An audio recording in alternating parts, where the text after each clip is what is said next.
Khulna art একাডেমির প্রতিষ্ঠাতা পরিচালক চিত্রশিল্পী মিলন বিশ্বাস। আপনাদের মাঝে সবসময় আমাদের কর্মকাণ্ড পৌঁছে দেওয়ার চেষ্টা করি।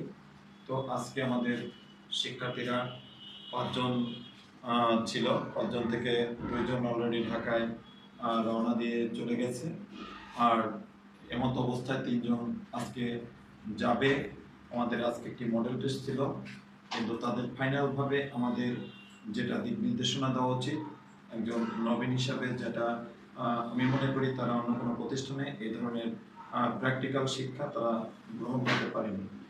যেটা পূর্বে ঘটেছে আমাদের প্রতিষ্ঠান থেকে, যেটা আমরা পূর্বে ঘটেছে সেটাই আমরা বলবো, যে পরীক্ষায় ঢাকা বিশ্ববিদ্যালয়ে উত্তীর্ণ হয়েছে, অথচ সেই শিক্ষার্থী পড়াশোনার সুযোগ পূর্ণাঙ্গভাবে স্বীকৃতি পায়নি।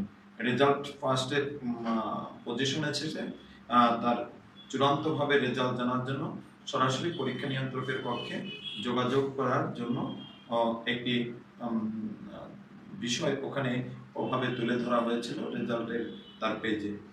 তাৎক্ষণিকভাবে আমরা ঢাকা বিশ্ববিদ্যালয়ে আমরা পরীক্ষা নিয়ন্ত্রকের বরাবর আমরা একটি আবেদন করি এবং একটি ব্যাংক ড্রপ করে তার সাথে আমরা দেখা করার সুযোগ পাই। স্যার ওখান থেকে যেটা বললেন যে আপনি ইন্টারমিডিয়েট পাস করে আসছেন, আপনি গ্রাজুয়েশন কমপ্লিট করার জন্য ঢাকা বিশ্ববিদ্যালয় কিংবা যে কোনো বিশ্ববিদ্যালয়ে আপনি আবেদন করবেন। আপনার তো ইন্টারমিডিয়েট পাস করা পর্যন্ত আপনি যথেষ্টবার পরীক্ষা দিয়েছেন, তারপরে তো আপনার নিজের সঠিকভাবে আপনার নাম রোলটা সঠিক লেখা, এটা আমরা আপনার কাছ থেকে প্রত্যাশা করব। তো ওখান থেকে যেটা স্যার বললেন যে আপনি মেধা তালিকায় উত্তীর্ণ হয়েছেন, অথচ আপনাকে আমরা পড়ার সুযোগ দিতে পারছি না। এই কথাটা শোনার পরে আমাদের শিক্ষার্থীরা সেখানে মাথা নিচু করে ওখান থেকে বের হয়ে আসতেন। তাই আমাদের বর্তমান শিক্ষার্থীরা এবং যারা বিশ্ববিদ্যালয়ে পরীক্ষা দিতে ইচ্ছুক তাদের জন্য আমাদের এই ছোট্ট ভিডিওটি। এই ভিডিওটা থেকে আপনাদের আশা করি অনেক শিক্ষা গ্রহণ করতে পারবেন। এই ভিডিওটা শেষ পর্যন্ত আপনারা দেখবেন আমাদের শিক্ষার্থীরা কোনভাবে করছে, কি করছে। কমপক্ষে 5টা ডিজিটের একটা রোল রাখতে হবে, সেটা বাংলায় হবে, আবার সেম ইংলিশ হবে। এখন সেম হবে কিনা সেটাও তো আপনার ধারণা। শিক্ষার্থী তার নিজের নাম নিজে লেখার সুযোগ পেয়েছে, হয়তো বোর্ডে আগে লিখছে কিনা জানি না, তবে এখানে হাতের লেখা খারাপ আর ভালো সেটা না, আমরা পড়তে পারলেই হলো। এটাই তার কাছ থেকে আমরা প্রত্যাশা করব, যে আমরা তার প্রত্যেকটা অক্ষর দেখে যেন আমরা বুঝতে পারি তার কোন অক্ষরটা কি, স্বরবর্ণ না ব্যঞ্জন বর্ণ, প্রত্যেকটা আমরা অক্ষর বোঝার চেষ্টা করব।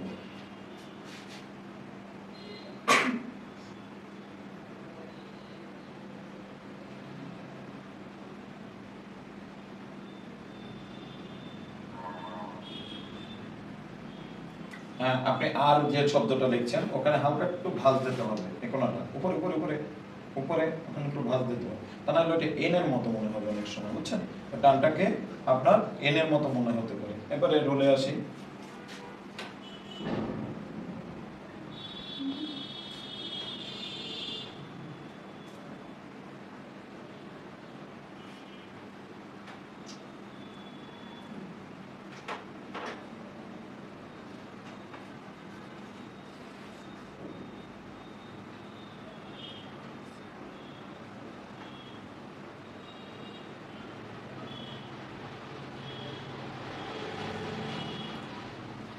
ওখানে ধরেন, একটু মোবাইলটা একটু সামনে একটু আগায় ধরেন।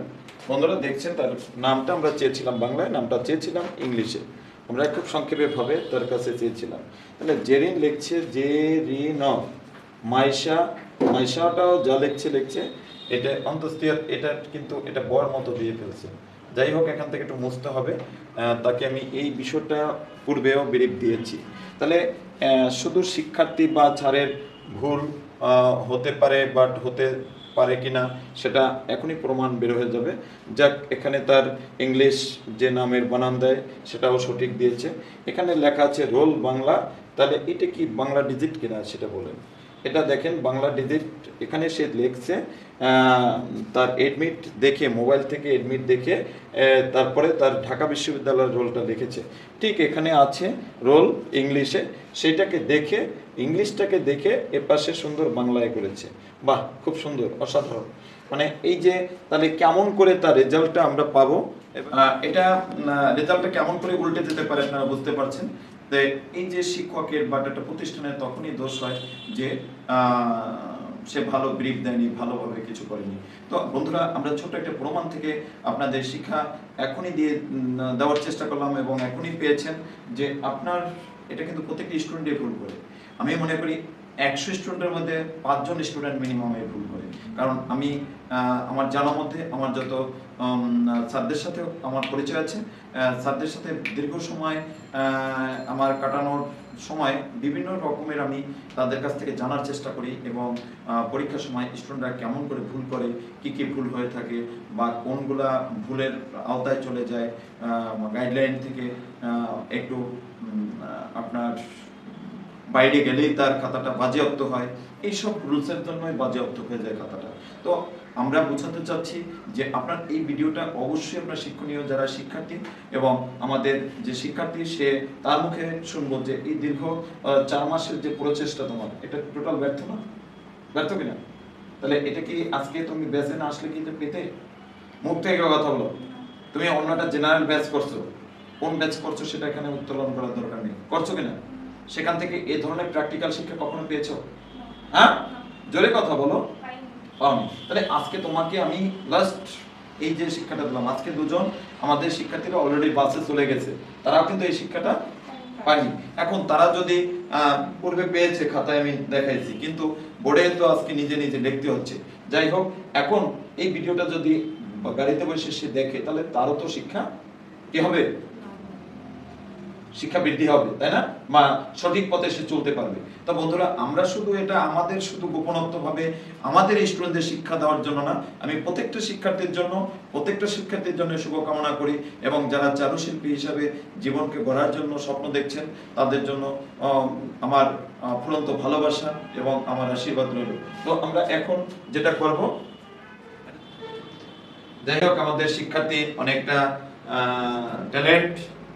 দ্বিতীয় শিক্ষার্থী বলছেন, আমার বোর্ডে যে লিখছেন, দ্বিতীয় শিক্ষার্থী বলছেন তিনজনকে একবারই আমাদের লেখার অনুমতি দেওয়া উচিত ছিল, তাহলে আশা করি তিনজনই আমরা ভুল করতাম। সুন্দর, সে নিজে এমনটা আশাবাদী ছিল, নিজে ভুল করতেন। যাই হোক, তার জন্য যাতে ভুল না হয় আমরা না মোছার দরকার নাই।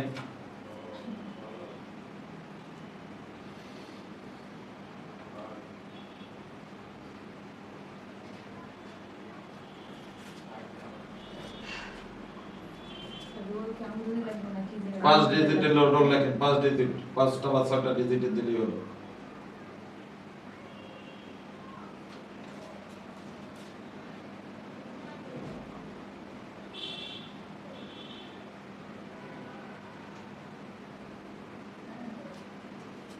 একই রোল আছে তো, দেখেন তো। হ্যাঁ, একই রোল আছে, কিন্তু প্রথম একটা শূন্য দিলে ভালো হয়। ঠিক আছে, শূন্য দিয়ে শুরু করতে হবে, ভালো হয়। তাহলে যাই হোক, আমরা যেগুলোই আমরা রোলগুলো লেখার নিয়ম হয়েছে আমি পরে বুঝাই দিচ্ছি। এবারে আমাদের উপস্থিত যে তিনজন শিক্ষার্থী ছিল, তিনজন শিক্ষার্থীর এবার শেষবারে আমাদের লিখছেন সম্পামনির জন্য শুভকামনা।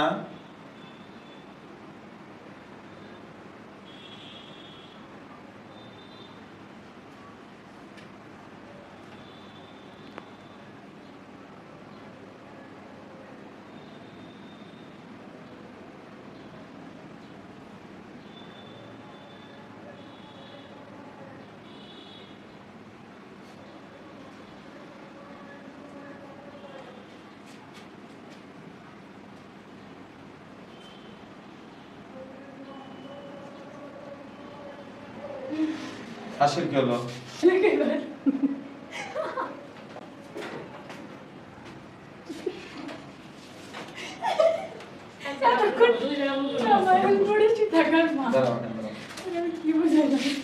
তো বন্ধুরা দেখেন যে ইহাকে পরীক্ষা বলে। মানুষ হয়তো যারা পরীক্ষা ফার্স্ট টাইম দিচ্ছেন, ঢাকা বিশ্ববিদ্যালয় মানে ফার্স্ট টাইম, ওখানে সেকেন্ড টাইমের সুযোগ নাই। তাহলে ঢাকা বিশ্ববিদ্যালয়ে যারা ফার্স্ট টাইম দিচ্ছেন তারা আপনার কোনোভাবে দুশ্চিন্তা করবেন না। আপনার ব্রিলিয়ান্ট যত স্টুডেন্ট আছে যারা মনে করেন খুব মেধাবী, যারা রেজাল্ট নিয়ে গর্ববোধ করেন, তারা কিন্তু আমার এই 13টা ব্যাচ পরিচালনা করছি। আমি এমন স্টুডেন্ট পেয়েছি জিপিএ দুটোই গোল্ডেন আছে, জিপিএ 5। পরবর্তী বছর আবার সে আমার কাছে আসছে। তো আমার কাছে প্রথম বছর এসে বললো যে আপনি কি আমাকে খুলনা বিশ্ববিদ্যালয়ে চান্স পাওয়া দিতে পারবেন? আমি বললাম কেমন কথা, কেমন প্রশ্ন আমাকে? আমি চেষ্টা করব, তুমি পড়বে, আমি তোমাকে গাইডলাইন করব, তোমাকে আমি কিভাবে চান্স পাবো?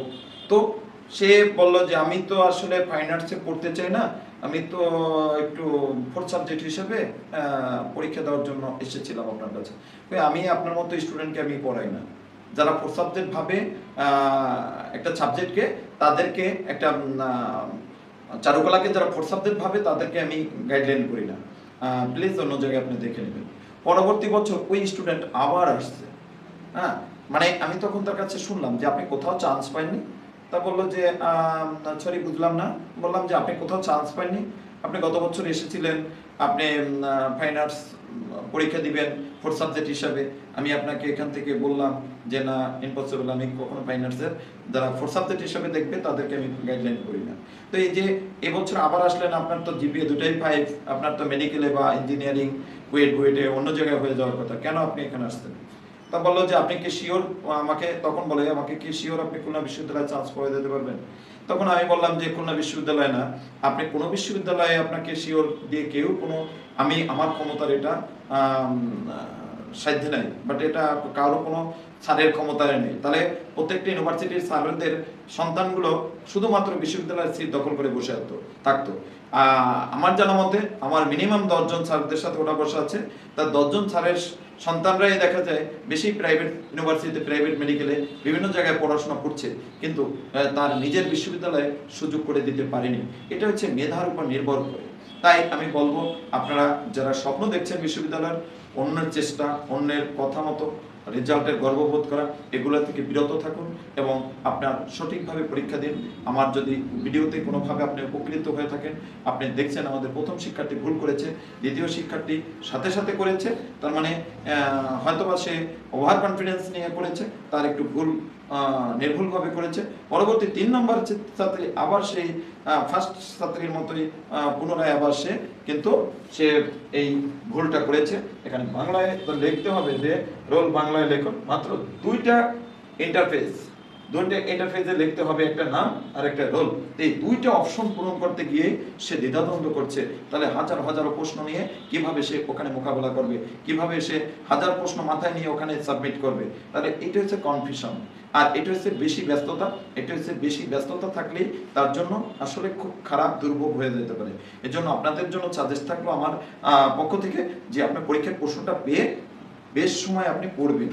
আপনি যদি আধা ঘন্টা থেকে থাকে, আপনি 5 মিনিট শুধু পড়ে ব্যয় করেন, তাহলে আপনি যতগুলো পড়াশোনা করছেন, যতগুলো প্রশ্ন, যতগুলো গাইড পড়েছেন, শুধুমাত্র ওই 5 মিনিটে 2 বার আপনি রিভাইজ দেন।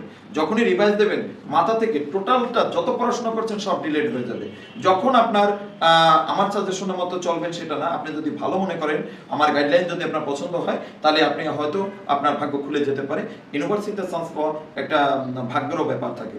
আমার জানা মতে আমার এখান থেকে স্টুডেন্টরা 2.25 পেয়েও আমি বিশ্ববিদ্যালয়ে তাকে অবস্থান করে দিয়েছি, 2.50 পেয়ে তাকে বিশ্ববিদ্যালয়ে পড়ার সুযোগ করে দিয়েছি, কিন্তু জিপিএ 5 পেয়েও সে কখনো কোথাও কোনো জায়গায় ওয়েটিং থাকতে পারেনি। তাই রেজাল্টের থাকলেই হবে না, ক্রিয়েটিভিটি থাকতে হবে, তার শিক্ষকের প্রতি তার আস্থা থাকতে হবে, শিক্ষক কি বলছে তার উপরে তার মনোযোগ সহকারে তার শোনা উচিত বা মাথায় রাখা উচিত। তো আমি শম্পার কাছে বলবো, শম্পা তুমি যথেষ্ট ট্যালেন্ট, যথেষ্ট মেধাবী আমি মনে করি, বাট তুমি জেনারেলে খুব ভালো পড়াশোনা করো। আজকেও কত পেয়েছো আজকে পরীক্ষার সামনের দিক তাকায় কথা বলো? আজকে পেয়েছি, একটা পেয়েছি 10, আর একটা হচ্ছে 11 পাইছিলাম, কিন্তু সেখান থেকে 7 মাইনাস হয়েছে। 7 মাইনাস? 7 না 1.5। ও মানে হ্যাঁ, 1.5 মার্ক মাইনাস হয়েছে, আর হচ্ছে ভুল হয়েছিল। তাই কয়টা ভুল গেছে তাহলে? 7টা। 7টা ভুল। তাহলে এটা সকালে কি বলছিলে যে আমার গাইডলাইন ছিল কি যে কোনোভাবে নেগেটিভ প্রশ্নেতে যাওয়া যাবে না, কেন বলছিলে? এটা নিজের চিন্তা, নিজে মানে স্যারের কথা কেটা, স্যার কেটা, না, স্যার। স্যারের কাছে আসছি, টাকা দিয়ে পড়ছি, স্যার তো ফ্রি করাচ্ছে না, স্যারের কথা আমার কথা স্যার শুনবে, স্যারের কথা আমি শুনবো কেন? এরকম হলো না? আমি তোমাকে আজকেও সকালে পরীক্ষার প্রশ্ন দেওয়ার আগে আমাদের সহকারী পরিচালক শিলা বিশ্বাস যখন পরীক্ষাটা আপনার নিল, আপনার কি আমি তার আগে এখানে বলে গেছিলাম কিনা? বলেছি, জানেন বলেছি কিনা যে কোনোভাবে নেগেটিভ যাওয়া যাবে না, তুমি 5টা পারো, 5টা পেয়ে তুমি আসো। যদি তুমি মানে আমার কথা, আমার ছাত্রী হয়ে থাকো, আমাকে গুরু মেনে থাকো, আমাকে ছাড় মেনে থাকো, তাহলে আমার কথা মতো তোমার চলতে হবে। তো তুমি এখানে এটা ভুল হইলো কেন? ভুল হয়েছে কিনা? এইটা তোমার মাত্র 2টা ইন্টারফেস, এই একটা অপশন আর এই একটা অপশন, তাহলে 2টা অপশন পূরণ করতে যদি তোমার একটা চরম একটা ভুল হয়, এই ভুলটা কি কম ভুল? একটা কোনোভাবে তোমার যদি কাটাকাটি হয়, টোটাল তোমার রেজাল্ট কিন্তু একেবারে পরীক্ষায় বাতিল। তোমার ঢাকায় যাওয়া আর আসা এটা হবে তোমার একটা কি হবে বলো তো? জার্নি। আর কি একটা সফরও বলা যেতে পারে, শুধু জার্নি করবা। তুমি ঢাকায় যাবা, কখনো গেছো ঢাকায়? এদিকে ঢাকা কত ঢাকা গেছো? ওখানে কয়টা 29টা না 28টা কয়টা হল আছে শুধু ঢাকা বিশ্ববিদ্যালয়ে, তা কি জানো? এই খুলনা বিশ্ববিদ্যালয়ে মাত্র 4টা হল বা 5টা হল, সেখানে 28-29টা হল আছে ঢাকা বিশ্ববিদ্যালয়ে। তাহলে কত বড় ঢাকা বিশ্ববিদ্যালয়, আর কত বড় তার আয়ত্ত, আর কত বড় বিল্ডিং, এটা ভাবো। কয়টা? 26? যাই হোক, আমি মেবি ভালো বলতে পারবো না, তবে ওই রকম 28-29টা হলই আছে। তাহলে এখন ভাবো যে কত বড় ক্যাম্পাস আর কত বড় সেখানে জায়গা। তো আমরা যে কথায় আসি, ওটা হলের কথা দরকার নেই। তুমি যদি কনফিউশন মনে করো, আর তুমি যদি হেজিটেশনে ভোগো, আর তুমি যদি তাড়াহুড়া করো, তাহলে তুমি এভাবে খিচুড়ি পাকিয়ে ফেলবে। প্রশ্ন পেয়ে শুধু প্রশ্নটা এপিট টুপিট থাকলে, যেথায় যা কিছু থাকে মিনিমাম 2বার তুমি পড়বা। এরপর তুমি দেখো টোটাল যা পড়াশোনা করছো, সেই পড়াশোনাটা তুমি কি হবে, ওই মাথায় ওইটুই থাকবে, ওই যে কটা প্রশ্ন তুমি বেঁধেছে, আর যা কিছু হয়েছে সব আউট হয়ে যাবে। আর বন্ধুরা, আপনি পরীক্ষা দেওয়ার যে কটা পারবেন দিতে যাবেন। ধরেন একটা প্রশ্ন এখান থেকে আমি দিলাম, আমি 1 নম্বর দাগ সঠিক ভেবে পেরেছি, 2 নম্বর পারিনি, 3 নম্বর পারিনি, 4 নম্বর পারছি, ওইভাবে দিতে যাবো। এরপর আমি গুনতে আসবো যে আমার কয়টা হয়েছে। যখনই আমি দেখবো যে আমার 15টা বা 20টা হয়ে গেছে, তখনই আমি খুব স্লোলি আমি দৌড়াবো কচ্ছপের মতো, তখন আর খরগোশ হবো না। ঠিক আছে? এরপরে স্লোলি ভাবে গিয়ে আমি আবার পূরণ করব, এবং আমি ওখান থেকে যোগ করব যে আগে 10টা ছিল, এবার আর 2টা পেরেছি, তার মানে কয়টা হলো? 12টা হলো। এভাবে তোমার 15টা বা 20টা হলে আজকের এখানে যে বিষয়গুলি ছিল, এটি সবার জন্য, সকল শিক্ষার্থীদের জন্য। যারা আপনারা একটু ছবি নিন, আমাদের সম্পাদক আর আমার একটু ছবি নেন। তো এই যে আমাদের ভালো একটা রেজাল্টের জন্য এটাই, খারাপ একটা রেজাল্টের জন্য এটাই যথেষ্ট আমি মনে করি। তাই আপনারা সবাই সচেতন হবেন, সবাই সতর্কভাবে পরীক্ষা দিবেন। আর যদি পারেন একদিন আগে ঢাকায় ঢুকবেন, একদিন পুরো একটা বেলা টোটালটাই ওখানে যে রেস্ট নেবেন, কারণ জার্নি করে যেই পরীক্ষা দেওয়া যায় না। একটা দিন যদি ওখানে আপনি রেস্ট নিতে পারেন, তাহলে আপনার জন্য শুভকামনা, সুন্দর হবে। তো আমরা আমাদের প্রতিষ্ঠান থেকে যেটা করে থাকি, প্রতি বছরই আমরা আমাদের শিক্ষার্থীদের একটি খাম দিয়ে থাকি, যে খামে থাকে তার পেন্সিল, রাবার, কলম, এই বিষয়গুলি নিয়ে তার পরীক্ষা দিতে যাবে। প্রথম পরীক্ষা দিতে যাচ্ছে, এটি আশীর্বাদ স্বরূপ আমরা একটি খাম দিয়ে থাকি, প্রতি বছরই সকল শিক্ষার্থীকে দিয়ে থাকি। তো আমাদের সম্পাকে এবার তুলে দিচ্ছি সেই আশীর্বাদ স্বরূপ খামটি। এই আশীর্বাদ নিয়ে সে যেন আমাদের প্রতিষ্ঠানের সুনাম বয়ে নিয়ে আসতে পারে। জেনে উঠে আসো, যাও এ পাশে বেরো যাও।